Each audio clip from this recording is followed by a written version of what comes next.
Bonsoir. Nous sommes ce soir à Morgat, dans la commune de Crozon, où nous venons de terminer la dernière réunion publique avant le second tour des élections législatives dimanche prochain. À la réflexion, on se dit que pendant le premier quinquennat d'Emmanuel Macron, nous avons beaucoup investi dans l'école d'abord, en dédoublant les classes dans les endroits les plus difficiles. Nous avons investi dans la santé avec le Ségur, mais il reste beaucoup à faire et nous en sommes conscients.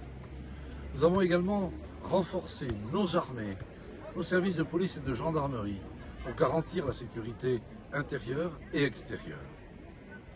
Nous avons enfin fait en sorte que par le plan de relance, nos emplois, nos compétences et nos entreprises soient préservés après la terrible période de Covid que le président de la République et l'Assemblée nationale ont géré en France de manière exemplaire. Enfin, nous avons contribué à renforcer l'Europe et à lui donner une capacité à agir et à réagir de manière forte. Nous avons voulu créer une puissance européenne qui reste encore évidemment à parfaire pour justement pouvoir faire face ensemble aux grandes crises, qu'elles soient sanitaires, aujourd'hui militaires, au moment où la guerre revient au cœur de l'Europe.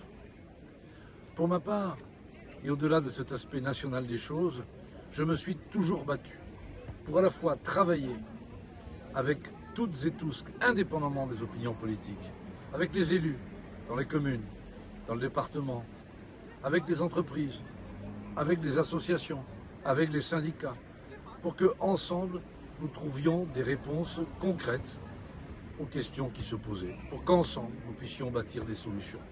Alors je ne peux pas tout énumérer, mais les maisons France Service, les maisons de santé pour accueillir des médecins, l'IRM à l'hôpital de Carhaix, l'achèvement de la mise à 2 fois 2 voies de la RN 164 dans le Finistère et bientôt partout en Bretagne, le développement et l'accompagnement des projets des agriculteurs, des entreprises et des communes.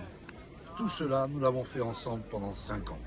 Alors, à 48 heures de la décision qui vous appartient, j'ai simplement envie de vous dire que je veux continuer avec Anaïk Morvan, à la fois conforter l'action du président de la République et en même temps je vous demande votre confiance pour que j'ai les moyens de continuer à agir au bénéfice de notre circonscription. C'est à vous de décider, je vous demande votre confiance et cette demande je vous la fais en confiance car je sais pouvoir compter sur vous comme vous savez que vous avez toujours pu compter sur moi. À dimanche. Merci et c'est à vous de décider.